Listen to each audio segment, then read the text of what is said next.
अस्सलाम वालेकुम व्यूवर्स, आज हम करने जा रहे हैं डिस्क्रीट मैथमेटिक्स एक्सरसाइज 1.5 का क्वेश्चन नंबर 3, जिसके अंदर है what rule of inference is used in each of this arguments. हमने रूल ऑफ इन्फरेंस बताना है कि यहाँ पे कौन सा रूल ऑफ इन्फरेंस यूज है, उसका नाम बताना है। Alice is a mathematics major, therefore Alice is either a mathematics major और अ कंप्यूटर साइंस मेजर। पहली वाली लाइन है Alice is a mathematics major.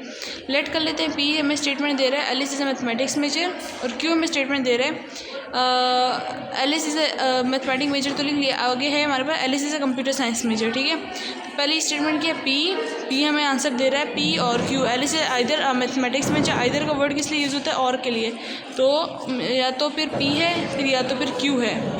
P के बाद पी और क्यू आ जाए तो इसको हम कहते हैं this is the addition rule and we concluding P और क्यू मस्ट बी ट्रू। ये हमारे पास एडिशन रूल यूज़ हुआ है, जहाँ पे पहले हमारे पास नॉर्मल स्टेटमेंट दी जाती है और नीचे हमारे पास और की फॉर्म आ जाती है। अब हम करते हैं part B. Jerry is mathematics major and a computer science major, therefore Jerry is mathematics major. एक दो फिर हम इसकी फॉर्म्स बनाएंगे। Let P Jerry is mathematics major, Q Jerry is computer science major.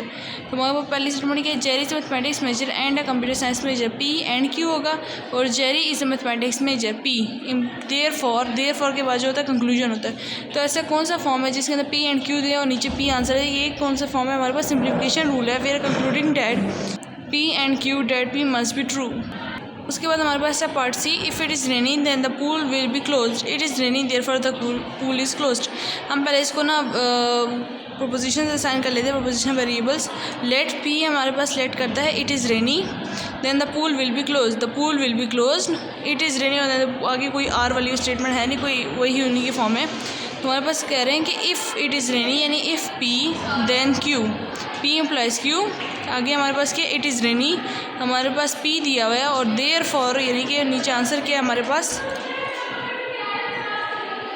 Therefore के अंदर हमारे पास आंसर है क्यू। तो ये हमारे पास कौन सी फॉर्म है, ये हमारे पास है मॉड एक्सपोनेंट की फॉर्म, और ये हमारे पास मॉड एक्सपोनेंट रूल है जिसके अंदर पी इम्प्लाइज क्यू हो तो हमें आंसर क्या देता है, अगर नीचे पी आ जाए और नीचे आंसर हमें देता है क्यू।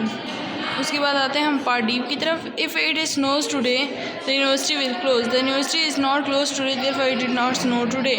लेट पी हम कर लेते हैं इट स्नोज टुडे और क्यू कर लेते हैं यूनिवर्सिटी विल क्लोज। इसके अलावा कोई और फॉर्म यूज़ नहीं हुई। तो हमें ऊपर दिया हुआ है इफ़ इट स्नोज टुडे यानी इफ़ पी देन क्यू, तो P implies Q, the university is not close today, university will not close, तो नेगेशन क्यू नीचे आगे ये मॉडस्ट टॉलन के अंदर होता है। अगर ऊपर नेगेशन ना हो नीचे नेगेशन आ जाए तो हमारे पास नीचे भी नेगेशन पी यानी दूसरी फॉर्म के साथ भी नेगेशन पी आ जाएगा। ठीक है, दूसरी नेगेशन आ जाएगा।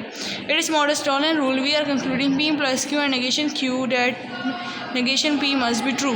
ठीक है, उसके बाद आता है हमारे पास part 4। If I go swimming then I will stay in the sun too long, then I will sunburn, therefore if I go swimming then I will sunburn. हम इसको ले लेते हैं, आई गो स्विमिंग को P, I will stay in the sun too long को Q, I will sunburn को R. अब देखें हमने पी क्यू आर ले लिए। तो पहले हमें दिया था इफ़ आई यानी इफ़ पी देन क्यू, तो हमारे पास आया पी इम्प्लाइज क्यू। ठीक है, उसके बाद ये जो यहाँ पे देन यहीं से स्टार्ट किया ना, इसका मतलब ये है कि जो पिछला देन है उसके बीच वाला, I will stay in the sun too long then I will sunburn, तो क्यू इम्प्लाइज आर। और फिर देयरफॉर में क्या लिखना है, इफ़ आई गो स्विमिंग यानी पी इम्प्लाइज आर। तो आप देख सकते हैं पी इम्प्लाइज क्यू है, फिर क्यू इम्प्लाइज आर है and then P implies R. तो इसको कहते हैं this is hypothetical syllogism, we are concluding from P implies Q and Q implies R that P implies R must be true. और इसको transitional वो भी कहते हैं, और इसके चेनिंग नाम भी है कि हम चेन यूज़ करते हैं। पी इम्प्लाइज क्यू है, क्यू इम्प्लाइज आर है, तो हम कह देते हैं ये पी इम्प्लाइज आर भी है। ठीक है, ये हमारे पास हाइपोथेटिकल सिलोजिज्म यूज़ हुआ है। और यहाँ तक था हमारा आज का क्वेश्चन नंबर 3। तो हमारे और भी वीडियोज़ को देखने के लिए चैनल को लाइक करें, सब्सक्राइब करें, शेयर करें और नोटिफाइड होने के लिए बेल का आइकन दबाएं। थैंक यू सो मच, अल्लाह हाफिज़।